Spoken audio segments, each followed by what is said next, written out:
മ്യാൻമാറിൽ വീണ്ടും ഭൂചലനമുണ്ടായി. അർദ്ധരാത്രി 12 മണിയോടെയാണ് റിക്ടർ സ്കെയിലിൽ 4.2 തീവ്രത രേഖപ്പെടുത്തിയ ഭൂചലനമുണ്ടായത്. തുടർചലനങ്ങൾ ഉണ്ടാകാൻ സാധ്യതയുള്ളതായി മുന്നറിയിപ്പുണ്ട്. വെള്ളിയാഴ്ചയുണ്ടായ വൻ ഭൂകമ്പത്തിൽ ഇതുവരെ 144 മൃതദേഹങ്ങളാണ് കണ്ടെടുത്തത്. 700-ലേറെ പേർക്ക് പരിക്കേറ്റിട്ടുണ്ട്. മ്യാൻമാറിന് ദുരിതാശ്വാസ സഹായവുമായി ഇന്ത്യൻ വ്യോമസേനയുടെ വിമാനം മ്യാൻമാറിലേക്ക് തിരിച്ചിട്ടുണ്ട്. കൂടുതൽ വിശദാംശങ്ങളുമായി അശ്വനി ചേരുന്നുണ്ട്. അശ്വനി, ഏറ്റവും പുതിയ വിവരങ്ങൾ എന്തെല്ലാമാണ്?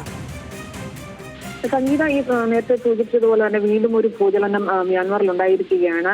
ഇന്നലെ ഉണ്ടായ 8.2 തീവ്രതയുള്ള ഭൂചലനത്തിന്റെ തുടർചലനം എന്നോണമാണ് വെള്ളിയാഴ്ച രാത്രി ഒരു 12 മണിയോടുകൂടി 4.2 തീവ്രതയുള്ള ഭൂകമ്പം ഉണ്ടായിരിക്കുന്നത്.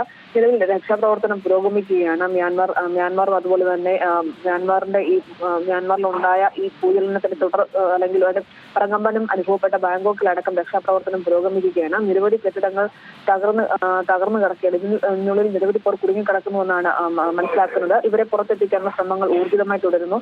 ഇതിനിടെ വിവിധ ലോകരാഷ്ട്രങ്ങൾ മ്യാൻമാറിന് സഹായമായി രംഗത്തെത്തിയിട്ടുണ്ട്.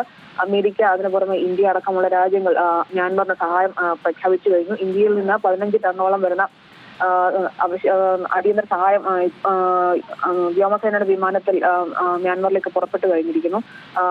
നിലവിൽ ഉള്ള സ്ലീപ്പിംഗ് ബാഗ് അടക്കമുള്ള അത്യാവശ്യ ആവശ്യങ്ങൾക്കുള്ള വസ്തുക്കളാണ് ഇന്ത്യ ഇപ്പോൾ നൽകിയിരിക്കുന്നത്. നിലവിൽ ഇന്നലെ ഉണ്ടായ ഭൂചലനത്തിൽ മരണസംഖ്യ 150 കവിഞ്ഞു എന്നാണ് നമ്മൾ കണക്കാക്കുന്നത്. എന്നാൽ ഇതിൽ മരണസംഖ്യ ഇനിയും ഉയരുമെന്നാണ് മനസ്സിലാക്കാൻ സാധിക്കുന്നത്. പ്രത്യേകിച്ച് നിരവധി കെട്ടിടങ്ങൾ തകർന്നു. അതിനകത്ത് എത്ര പേർ കുടുങ്ങിക്കിടക്കുന്നു എന്നത് കൃത്യമായ കണക്കുകൾ ഇനി ലഭ്യമല്ല. അതുകൊണ്ട് തന്നെ വരും ദിവസങ്ങളിൽ മരണസംഖ്യ ഉയരാനാണ് സാധ്യതയെന്നാണ് അധികൃതർ പറയുന്നത്. സംഗീത. ശരി അശ്വിനി.